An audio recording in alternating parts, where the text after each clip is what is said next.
Hello friends, welcome to GK India. आज की इस वीडियो में हम जानेंगे 26 मई 2022 के टॉप 25 करंट अफेयर्स के बारे में।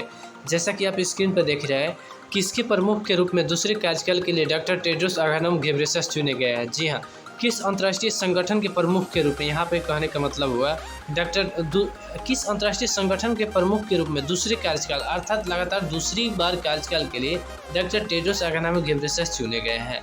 सेकेंड क्वेश्चन आता है, भारतीय गैस एक्सचेंज पर घरेलू गैस का व्यापार करने वाली भारत की पहली कंपनी कौन बन गई है। जी हाँ, भारतीय गैस एक्सचेंज पर घरेलू गैस का व्यापार करने वाली भारत की पहली कंपनी कौन बन गई है। इन सारे क्वेश्चन के जवाब जानेंगे हम इसी वीडियो में, लेकिन पहले स्टेप बाय स्टेप बढ़ते हुए क्वेश्चन नंबर 1 को देखते हैं। क्वेश्चन नंबर 1 आता है, हाल ही में जेनेवा में विश्व स्वास्थ्य सभा अर्थात यहाँ पे WHO का जो विश्व स्वास्थ्य सभा होता है, विश्व स्वास्थ्य संगठन का मुख्यालय जेनेवा में, उसका हमेशा एक सम्मेलन होता है साल में। तो उसमें विश्व स्वास्थ्य सभा के 75वें सत्र को भारत से किसने संबोधित किया। जी यानी अभी विश्व स्वास्थ्य सभा जो हुआ था उसके 75वें सत्र को भारत से किसने संबोधित किया या भारत का किसने प्रतिनिधित्व किया। इन दोनों क्वेश्चनों का जवाब एक ही होगा, option number C, Mansukh Mandaviya. और मनसुख मंडाविया कौन है? भारत के वर्तमान में स्वास्थ्य मंत्री है। जी हाँ, यहाँ पर ध्यान दीजिएगा, ये स्वास्थ्य मंत्री है और स्वास्थ्य मंत्री ही इसमें जाते हैं, नहीं तो प्रधानमंत्री जाते हैं, राष्ट्रपति लोग जाते हैं। तो इस बार भारत के 75वें सत्र में भारत से किसने प्रतिनिधित्व किया था? यहाँ पे मनसुख मंडाविया। अगर राष्ट्रपति प्रधानमंत्री जाते तो भी वहाँ पे स्वास्थ्य मंत्री अवश्य जाते हैं। नेक्स्ट क्वेश्चन आता है, IPL में अर्थात इंडियन प्रीमियर लीग जो बहुत ही ज़्यादा फेमस IPL, ठीक है, आप सभी जानते हैं। IPL में 700 चौके, यहाँ पे देखिए छक्के हो गए, ठीक है, सॉरी मिस्टेक्स, बहुत ज़्यादा चौके लगाने वाले, ठीक है, 700 चौके लगाने वाले पहले भारतीय खिलाड़ी कौन बन गए? या ऑप्शन नंबर हो जाएगा सी, शिखर धवन। जी हाँ, भारतीय क्रिकेटर शिखर धवन IPL में 700 चौके लगाने वाले, अर्थात जो चौका होता है, यहाँ पे छक्का मत समझिएगा, चौके लगाने वाले पहले खिलाड़ी कौन बन गए थे? यहाँ पे ऑप्शन नंबर सी हो जाएगा, शिखर धवन। नेक्स्ट क्वेश्चन आता है, किस राज्य ने 12वीं हॉकी इंडिया सब जूनियर महिला राष्ट्रीय चैंपियनशिप 2022 का खिताब जीत लिया? किसने, यानी 12वीं हॉकी इंडिया सब जूनियर राष्ट्रीय महिला हॉकी चैंपियनशिप राष्ट्रीय चैंपियनशिप 2022 का खिताब जीत लिया है? तो इसका आंसर होगा ऑप्शन नंबर डी, हरियाणा। अब आप लोग को मैं ध्यान दिलाता हूँ, अगर यहाँ पे जूनियर होगा तो हरियाणा और सीनियर होगा तो उड़ीसा। यहाँ पे ध्यान दीजिएगा, बहुत ज़्यादा ध्यान देने की जरूरत है। उड़ीसा अर्थात OD और हरियाणा मतलब HR, ठीक है, दोनों की राजधानी अलग है, दोनों का मुख्यमंत्री, राज्यपाल, सब कुछ अलग अलग है, इसलिए यहाँ पे ध्यान दीजिएगा। जूनियर होगा तो हरियाणा और सीनियर होगा तो यहाँ पे उड़ीसा हो जाएगा, ठीक है। नेक्स्ट क्वेश्चन आता है, हाल ही में किसे लाइफ टाइम अचीवमेंट अवार्ड के लिए चुना गया? जी अभी हाल ही में लाइफ टाइम अचीवमेंट अवार्ड के लिए किसे चुना गया? तो यहाँ पे ऑप्शन नंबर डी हो जाएगा, AR वेंकटचलपति। जी हाँ, अभी हाल ही में AR वेंकटचलपति को लाइफ टाइम अचीवमेंट अवार्ड के लिए चुना गया है। नेक्स्ट क्वेश्चन आता है, भारतीय गैस एक्सचेंज पर घरेलू गैस का व्यापार करने वाली भारत की पहली कंपनी कौन बन गई? जी हाँ, यहाँ पे भारतीय गैस एक्सचेंज, जैसे शेयर बाजार होता है ना, तो एक्सचेंज का अलग होता है, उसका एक्सचेंज हो गया NSE BSE, यहाँ पे गैस का भी होता है, इसी तरह अनाज पानी का भी, सब चीज़ का एक्सचेंज होता है। तो भारतीय गैस एक्सचेंज पर घरेलू गैस का व्यापार करने में भारत की पहली कंपनी कौन हो गई है, अर्थात जो एक्सचेंज पर चली गई है, ठीक है। यहाँ घरेलू गैस का व्यापार जो करती है वो कौन सी कंपनी जो गैस एक्सचेंज पर लिस्ट हो गई है?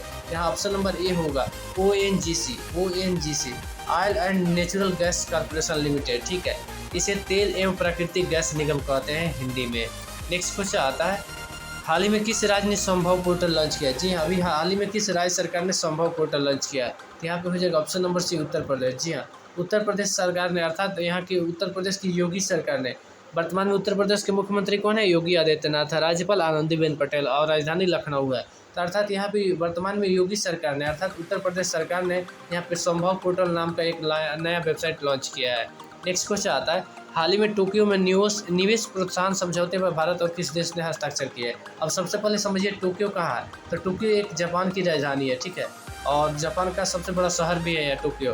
तो टोक्यो में निवेश प्रोत्साहन समझौता हुआ है और भारत और किस देश ने हस्ताक्षर किए? अभी मैं बता दूं, वहाँ पे अभी हाल ही में क्वाड सम्मेलन हुआ था, जिसमें 4 देश के अलावा अन्य 9 देश भी शामिल हुए थे, जिसका नया एक संगठन बना, इंडो पैसिफिक इकोनॉमिक फ्रेमवर्क, जिसके बारे में मैंने कल बताया था। ये नया संगठन है जिसमें सदस्य देशों की संख्या 13 है, ठीक है, और ये अभी नया ही है। और उसमें टोक्यो जो निवेश प्रोत्साहन समझौते वहाँ पे बहुत सारे देश हुआ था, वहीं पे भारत और किस देश ने हम निवेश प्रोत्साहन समझौते पर हस्ताक्षर किए? ऑप्शन नंबर बी हो जाएगा, अमेरिका। जी हाँ, अमेरिकी राष्ट्रपति जो बाइडेन और भारतीय प्रधानमंत्री नरेंद्र मोदी ने निवेश प्रोत्साहन समझौते पर टोक्यो में हस्ताक्षर किए। टोक्यो कहाँ है? जापान की राजधानी है। नेक्स्ट क्वेश्चन आता है, हाल ही में स्वास्थ्य सेवा क्षेत्र में अर्थात स्वास्थ्य सेवा क्षेत्र में ड्रोन लॉन्च करने वाला भारत का पहला राज्य कौन सा बन गया? अर्थात स्वास्थ्य सेवा क्षेत्र को बेहतर बनाने के लिए किस राज्य ने ड्रोन लॉन्च किया? अर्थात स्वास्थ्य सेवा क्षेत्र में ड्रोन लॉन्च करने वाला भारत का पहला राज्य कौन बना? इन दोनों क्वेश्चन का जवाब एक ही होगा, option number D Uttarakhand. Uttarakhand के मुख्यमंत्री कौन है? पुष्कर सिंह धामी, ठीक है। और उत्तराखंड की राजधानी कहाँ है? देहरादून। नेक्स्ट क्वेश्चन आता है, हाल ही में किसने 100 मीटर बाघा दौड़ का राष्ट्रीय रिकॉर्ड तोड़ा? जी हाँ, यहाँ 100 मीटर बाघा दौड़ का राष्ट्रीय रिकॉर्ड अभी हाल ही में किसने तोड़ा है? तो यहाँ पे ऑप्शन नंबर ए हो जाएगा ज्योति याराजी। जी, यहाँ पर नाम में कन्फ्यूजन नहीं होना चाहिए, ज्योति याराजी जो हाल ही में 100 मीटर बाघा दौड़ का राष्ट्रीय रिकॉर्ड तोड़ा है। नेक्स्ट क्वेश्चन आता है, हाल ही में न्यू डेवलपमेंट बैंक ने किस देश में क्षेत्रीय कार्यालय स्थापित करने का ऐलान किया? जी हाँ, किस देश में? न्यू डेवलपमेंट बैंक अर्थात एनडीबी, इसका शॉर्ट नेम होता है एनडीबी।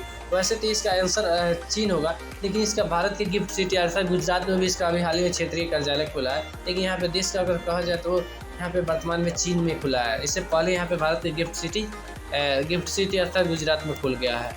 नेक्स्ट क्वेश्चन आता है, हाल ही में WEF अर्थात वर्ल्ड इकोनॉमिक फोरम, ठीक है, विश्व आर्थिक मंच WEF विश्व आर्थिक मंच के यात्रा और पर्यटन विकास सूचकांक में किस देश ने शीर्ष स्थान प्राप्त किया? WEF अर्थात वर्ल्ड इकोनॉमिक फोरम, ठीक है, विश्व आर्थिक मंच, जिसका अधिकांश सम्मेलन स्विट्जरलैंड में होता है, ठीक है। तो इसका मतलब इसमें सूचकांक इसका यात्रा और पर्यटन विकास सूचकांक में किस देश ने शीर्ष स्थान प्राप्त किया? यहाँ ऑप्शन नंबर डी हो जाएगा जापान। जापान की राजधानी क्या है? टोक्यो। और जापान के वर्तमान में प्रधानमंत्री कौन है? Fumio Kishida.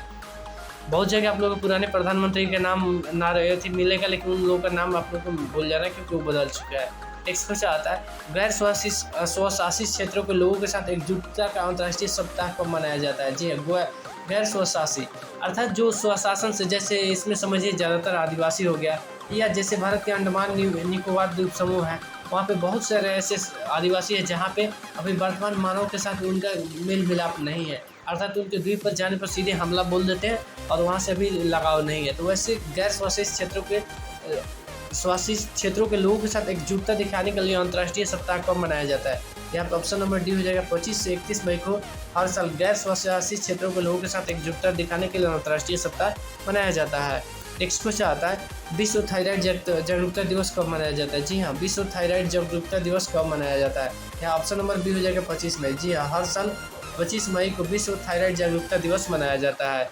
नेक्स्ट क्वेश्चन आता है, किस राज्य के पहले फिल्म उत्सव के लिए DPIPR, ठीक है, और NFDC, ठीक है, DPIPR और NFDC ने समझौता किया है? किस राज्य के पहले फिल्म उत्सव के लिए थे? ठीक है, तो यहाँ पे हो जाएगा Jammu Kashmir. Option number D Jammu Kashmir. Jammu Kashmir वर्तमान में केंद्र शासित प्रदेश हो गया और जम्मू कश्मीर की राजधानी कहाँ है? श्रीनगर।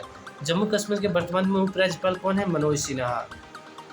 और मुख्यमंत्री की बात करें तो अभी मुख्यमंत्री कोई नहीं, क्योंकि वहाँ पे अभी राष्ट्रपति शासन। नेक्स्ट क्वेश्चन आता है, 21 जून को 8वें अंतर्राष्ट्रीय योग दिवस में पीएम मोदी कहाँ भाग लेंगे? मैं आप लोगों को बता दूं, पीएम मोदी जब पहली बार 2014 में प्रधानमंत्री बने थे तभी उन्होंने अंतर्राष्ट्रीय योग दिवस मनाने का आह्वान किया पहले से, और उसको संयुक्त राष्ट्र संघ द्वारा अंतर्राष्ट्रीय योग दिवस प्रत्येक वर्ष 21 जून को मनाया जाता है, ठीक है, 21 जून को। और 8वें अंतर्राष्ट्रीय दिवस इस बार मतलब 2022 का कहाँ मनाया है, जिसमें पीएम मोदी भाग लेंगे? यहाँ ऑप्शन नंबर सी हो जाएगा मैसूरू। जी हाँ, मैसूरू में पीएम मोदी 8वें अंतर्राष्ट्रीय योग दिवस के अवसर पर 21 जून 2022 को पीएम मोदी मैसूरू में भाग लेंगे। और मैसूरू कहाँ है? कर्नाटक में। कर्नाटक की राजधानी कहाँ है? बेंगलुरु। और कर्नाटक के मुख्यमंत्री कौन है? बासवराज बोम्मई। और राज्यपाल कौन है? थावरचंद गहलोत। नेक्स्ट क्वेश्चन आता है, महिला T20 चैलेंज के लिए बीसीसीआई ने किस पार्टनर के साथ करार किया? जी हाँ, महिला T20 चैलेंज के लिए बीसीसीआई ने किस पार्टनर के साथ अर्थात भारतीय क्रिकेट कंट्रोल बोर्ड ने किसके साथ पार्टनर किया है? यहाँ पे NFT होगा, नॉन फंजिबल टोकन, ठीक है, NFT पार्टनर अर्थात नॉन फंडिबल टोकन। यहाँ पे इस फोटो से संबंधित होता है जिसमें लोग अद्भुत फोटो बनाकर बेचते हैं, NFT, उसी के साथ करार किया है। नेक्स्ट क्वेश्चन आता है, किस देश ने प्रोजेक्ट वार्डिक AI powered bargaining center launch किया? जी हाँ, किस देश ने प्रोजेक्ट वार्डिक AI पावर्ड सेंटर लॉन्च किया था? ऑप्शन नंबर सी हो जाएगा भारत। जी हाँ, यहाँ पे भारत ने हाल ही में प्रोजेक्ट वार्डिक AI powered bargaining center launch किया है। नेक्स्ट क्वेश्चन आता है, हाल ही में किस एयरवेज को अर्थात किस एयरलाइंस कंपनी को वाणिज्यिक उड़ानें शुरू करने के लिए अर्थात व्यावसायिक उड़ानें शुरू करने के लिए DGCA की मंजूरी मिल गई है? DGCA एक भारत सरकार का नागरिक उड्डयन मंत्रालय का एक अहम संगठन है, ठीक है, DGCA नागरिक उड्डयन मंत्रालय का। जिससे मंजूरी मिल गई। अब डीजीसी से जैसे ही मंजूरी मिल गई तो यह अब वाणिज्यिक अर्थात व्यावसायिक उड़ानें फिर से चालू कर देगी। तो यहाँ पे हो जाएगा option number B, Jet Airways. जी हाँ, जेट एयरवेज आज से 3 साल पहले दिवालियापन अर्थात इसके पास चलाने के लिए पैसे ही खत्म हो गए थे, जिसके बाद इस कंपनी ने अपना पूरा यहाँ पे बंद कर दिया था, मतलब कारोबार पूरा बंद कर दिया था। लेकिन हाल ही में कुछ समय पहले दुबई की एक व्यापारी जो भारतीय मूल के, उन्होंने इस कंपनी को खरीद लिया, जिसके बाद यहाँ फिर से जेट एयरवेज को चालू कर दिया गया है। नेक्स्ट कुछ आता है, हाल ही में किसने पेटीएम जनरल इंश्योरेंस लिमिटेड नाम से एक नई उद्यम अर्थात नए व्यवसाय शुरू करने की घोषणा की है। अब पेटीएम जनरल इंश्योरेंस लिमिटेड नाम है तो आप लोगों को पता ही होगा कि कौन सा कंपनी शुरू करता है, जिसका नाम पहले होता है। तो यहाँ पे ऑप्शन नंबर भी हो जाएगा पेटीएम। पेटीएम के वर्तमान में एमडी और सीईओ कौन है? विजय शेखर शर्मा। अभी हाल ही में पेटीएम की स्थिति बहुत ज़्यादा दयनीय हो गई है। नेक्स्ट कुछ आता है, हाल ही में किसके प्रमुख के रूप में दूसरे कार्यकाल के लिए डॉक्टर टेड्रोस अधानोम घेब्रेयेसस चुने गए हैं? जी हाँ, किस अंतर्राष्ट्रीय संगठन के प्रमुख के रूप में डॉक्टर टेड्रोस अधानोम घेब्रेयेसस चुने गए? यहाँ पर WHO होगा। WHO अर्थात विश्व स्वास्थ्य संगठन, इंग्लिश में से वर्ल्ड हेल्थ ऑर्गेनाइजेशन कहते हैं, जिसके प्रमुख पहले से डॉक्टर टेड्रोस अधानोम घेब्रेयेसस थे। यह इथियोपिया के पहले विदेश स्वास्थ्य मंत्री थे। उसके बाद में यहाँ पे अब ये संयुक्त राष्ट्र के यानी विश्व स्वास्थ्य सभा अर्थात विश्व स्वास्थ्य संगठन के प्रमुख बने गए हैं, अर्थात दूसरी बार फिर से चुने गए हैं, इससे पहले भी थे।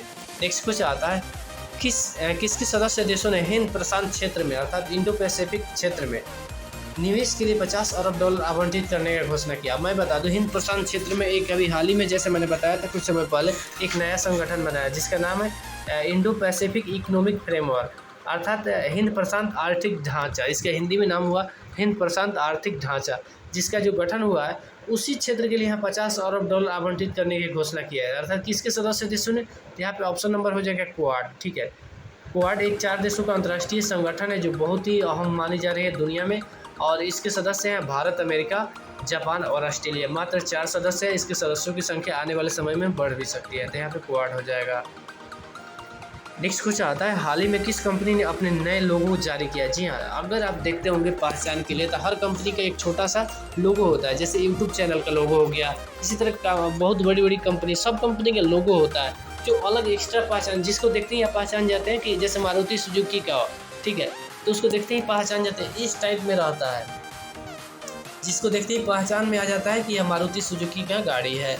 तो यहाँ पे किस कंपनी ने अपना नया लोगो जारी किया है? जैसे व्हाट्सअप को फोटो देखते हैं तो उसको पहचान जाते हैं, व्हाट्सअप है अगर दूर से भी देख रहे हैं तो उसको लोगो देखकर, इसी तरह फेसबुक का लोगो देखते ही पहचान जाते हैं। इसी तरह अभी इंस्टाग्राम ने अपना नया लोगो लॉन्च किया है। इंस्टाग्राम किसी कंपनी है? फेसबुक के। अर्थात जो लोगों को नहीं पता होगा मैं बता दूँ, इंस्टाग्राम, फेसबुक और उसके बाद में एक और हो जाता है व्हाट्सअप, ये तीनों एक ही आदमी की कंपनी है। एक कौन है? जेफ बेजोस इसके मालिक है। तीनों एक ही आदमी की कंपनी, सॉरी यहाँ पे ट्विटर नहीं, फेसबुक, इंस्टाग्राम और व्हाट्सअप, और ट्विटर का अभी मालिक है जैक डोर्सी। वर्तमान में एलन मस्क हो सकते हैं, अभी संभावना नहीं है क्योंकि वहाँ व्यापार शब्दों में बाधा आ रही है। ठीक है, तो ये 3 कंपनी के प्रमुख है और यहाँ पे ट्विटर को छोड़कर। ठीक है, नेक्स्ट क्वेश्चन आता है, अमेरिकी राष्ट्रपति जो बाइडेन के जापान से जाते हैं, किस देश ने 3 बैलिस्टिक मिसाइल दागी है? जी हाँ, अमेरिकी राष्ट्रपति अभी हाल ही में जापान की यात्रा पे थे, वहाँ पे उन्होंने क्वाड सम्मेलन में भाग लिया था, उसके साथ ही कई अंतर्राष्ट्रीय सम्मेलन में सम्मेलन आयोजित किया जिसमें उन्होंने भाग लिया था। तो उनके जाते ही जापान यात्रा अर्थात एशिया से जाते ही किस देश ने 3 बैलिस्टिक मिसाइलों का परीक्षण किया, बैलिस्टिक मिसाइल आसमान की तरफ दागी? यह ऑप्शन नंबर बी हो जाएगा उत्तर कोरिया। उत्तर कोरिया के वर्तमान में शासक कौन है? किम जोंग उन, जो वर्तमान में राजा ही कहेंगे उसको, राजा ही है पूर्णतः। ठीक है, उत्तर कोरिया की राजधानी कहाँ प्योंगयांग। नेक्स्ट क्वेश्चन आता है, हाल ही में भारत सरकार ने गेहूं के बाद अब किस अनाज के निर्यात पर रोक लगा दी? जी अभी हाल ही में भारत सरकार ने गेहूं पर रोक लगाए थे जिसमें कुछ ढील दी गई है। फिर उसके बाद अभी इन्होंने किस अनाज के निर्यात पर रोक लगा दी है? तो यहाँ ऑप्शन हो जाएगा चीनी। जी हाँ, चीनी के निर्यात पर, चीनी के जैसे ही दाम बढ़ा उसके बाद भारत सरकार ने इस पर रोक लगा दी है तत्काल प्रभाव से। ठीक है, ऑप्शन नंबर बी हो जाएगा चीनी। नेक्स्ट क्वेश्चन आता है, हाल ही में पेट्रोलियम उत्पाद खरीदने के लिए किस देश ने भारत से $500 मिलियन मांगा है? अभी मैं आप लोगों को बता दूं, कई बार मैंने बता चुका है, अभी हाल ही में किस देश में आर्थिक संकट बहुत गंभीर रूप ले चुका है, तो उसका ऑप्शन होगा, आंसर होगा श्रीलंका। जी श्रीलंका पेट्रोलियम अर्थात पेट्रोलियम जैसी उत्पाद खरीदने के लिए $500 भारत से कर्ज मांगा। वैसे भारत सरकार ने कई बार इसको कर्ज दे चुका है, लेकिन फिर भी इन्हें अभी कर्ज चाहिए क्योंकि अभी इन्हें अंतर्राष्ट्रीय मुद्रा कोष अर्थात IMF से फंड नहीं मिला है। ठीक है, IMF से पैसा नहीं मिला, इस वजह से यहाँ पे इनको कर्ज चाहिए $500 मिलियन। अभी कुछ समय पहले कई बार $1 अरब अर्थात 7500 करोड़ रुपये के कई बार दिया सामान के साथ दवा ववा भी भारत में भेजा, फिर भी अभी इन्हें चाहिए श्रीलंका को। इसके साथ ही मैं बता दूं सारे क्वेश्चन का जवाब मैंने आंसर यहाँ पे दे दिया है। आप चाहे तो इसको स्क्रीनशॉट कर सकते हैं, दिए गए टेलीग्राम लिंक से इसके PDF प्राप्त कर सकते हैं।